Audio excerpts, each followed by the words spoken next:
My best friend was a little Asian girl. She was blind, but every day we would have lunch together. She'd have these great barbecue beef sandwiches, and I'd have these boring peanut butter and jelly. So every day we would exchange lunch. Now what I didn't realize until I got older, she never saw me exchange those lunches.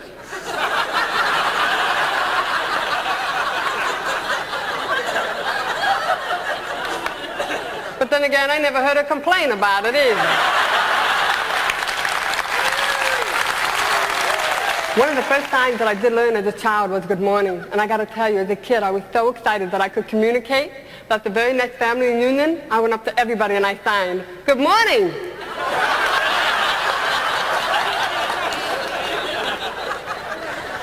I guess you can say they're not morning people.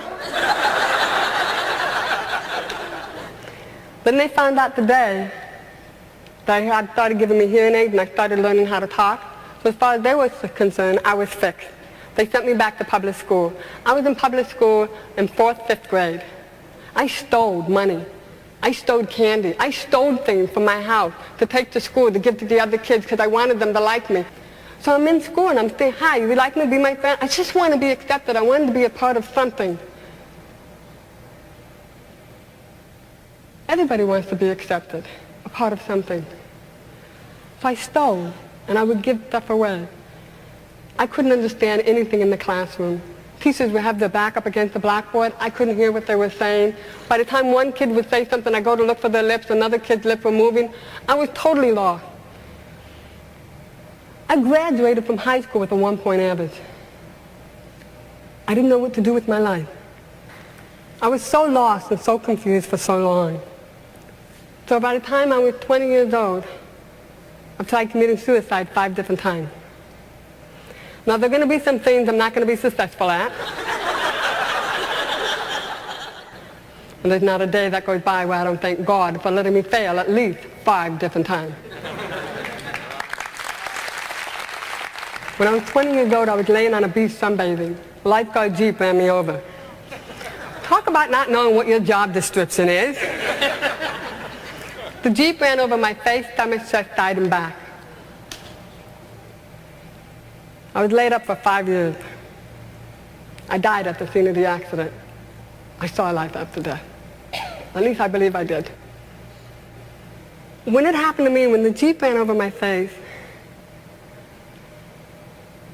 I opened my eyes and I saw the bottom of the Jeep. And I could see the 2 rear wheels coming at me.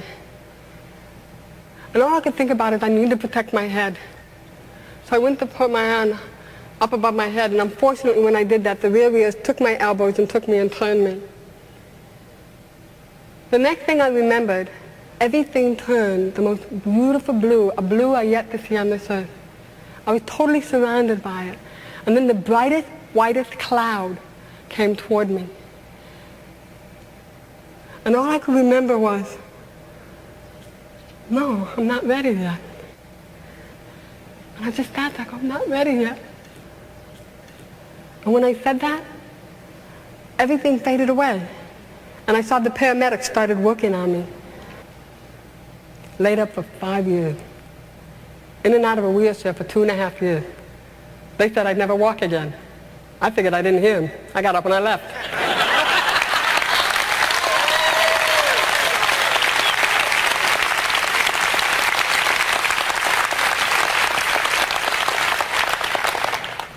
I'll never forget the day I got up out of intensive care and they had me in a wheelchair by the window and I yelled at God, "You can't do this to me. I can't be in a wheelchair. I can't have a hearing loss and be in a wheelchair for the rest of my life. Lord, please, let's not do this."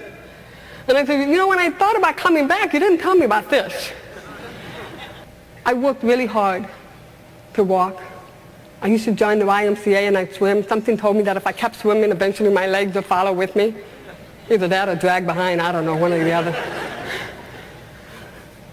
When I started walking, one day I just packed my car up. I was living in Cleveland, Ohio, and I started driving. I ended up at the Pacific Ocean. I looked at the ocean, I looked at the car, and I said, darn, I ain't going any further, am I? I ended up in California. When I was 27 years old, I got diagnosed with cervical cancer. Now after a while, you get a little upset. So I sit in there, the doctor says, we'll have the surgery. I went in, I had the surgery. 6 months later, I get a phone call, Kathy, we didn't get it all. I didn't know what to do. I was in my apartment, pacing the floor. Do I have the surgery? Do I not? I mean, I spent the first 20 years of my life trying to commit suicide. I finally died, and then I decided to stay. And now you're telling me if I don't have the surgery, I have 6 months to a year to live. I have no family support. What do? I, a perfect child of God, and society took me by the back of the neck and said, here, you're going to be retarded. Whoa, this is okay. I like this school. These people are really great. No. Now you have your hearing aids. You're fixed. You're going back to public school. I don't understand the teachers. The teacher has her back turned to me. The kids are making fun of me. No. Now you're going to be in a wheelchair for the rest of your life because you got run over by a Jeep. God, please don't forsake me like this. I can't live like this. No. Now I'm going to give you cancer and I'm going to give you 6 months to a year to live. This is where I learned how to say, no. Hear this. How dare you say I cannot talk? How dare you say I cannot walk? How dare you say I cannot have a life? How dare me for listening to you?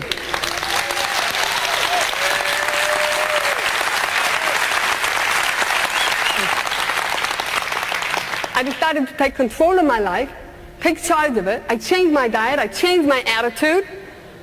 And I've been clean of cancer for over 15 years. The gift of choice. It's a gift that's given to you that nobody can take away from you. You have unlimited choices. If you make the wrong choice, you can try to correct it with another choice to make it right. Your life is the most precious gift you'll ever have. And it's the only one you have.